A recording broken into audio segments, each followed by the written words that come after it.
তার বিপক্ষে দাঁড়াবে, তিনি হয়তো এবার বিপুল ভোটে জেতার সম্ভাবনা রয়েছে তার। যদিও তিনি আগে থেকেই জনপ্রিয় একজন ব্যক্তি, এবার আমরা লোকজন কাছ থেকে লোকমুখে শুনে যেটা, তিনি হচ্ছে এবার বিপুল ভোটে পাশ করার একটা সম্ভাবনা রয়েছে।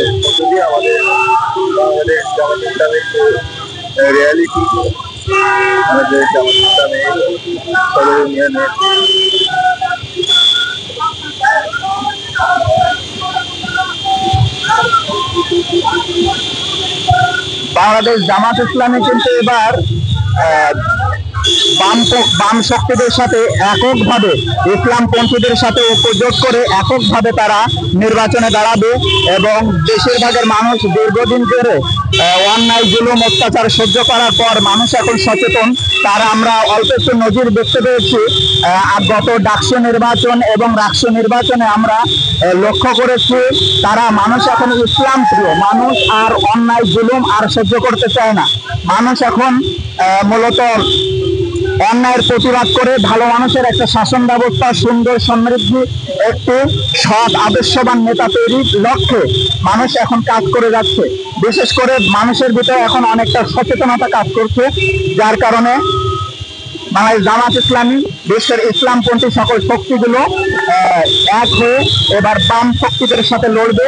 আমরা যতদূর মিডিয়ার মাধ্যমে বিভিন্ন তথ্যসূত্রে জানতে পেরেছি, আমরা এটাই লক্ষ্য করেছি।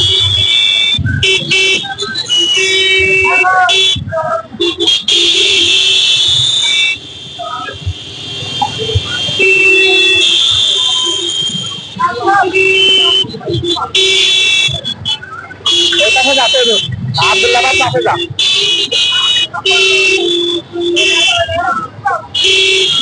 গাড়িটা পিছনে দিতে হবে। ভাই পিছনে যাইতে গাড়িটা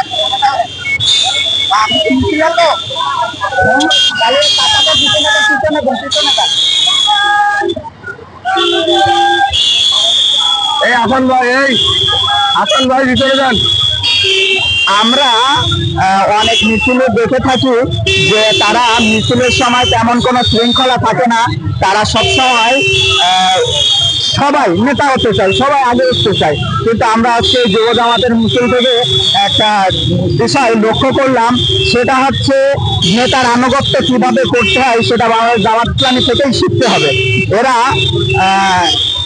যদি নেতা তাদের যে নির্দেশ দিচ্ছে সেটাই অক্ষরে অক্ষরে পালন করার চেষ্টা করছে। যদিও গাড়ি চালানোর বিষয় একটু বিশৃঙ্খলা হচ্ছে, কিন্তু তারপরেও সব মিলে খুবই সুশৃঙ্খলা ভাবে তারা কিন্তু রাস্তা পার হচ্ছে এবং গাড়ি চালাচ্ছে।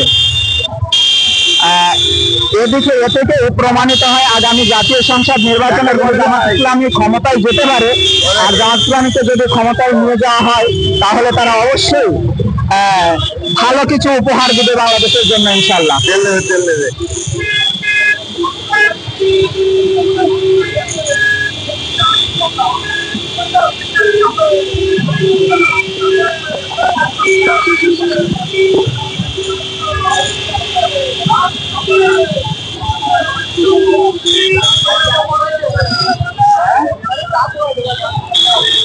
বেশি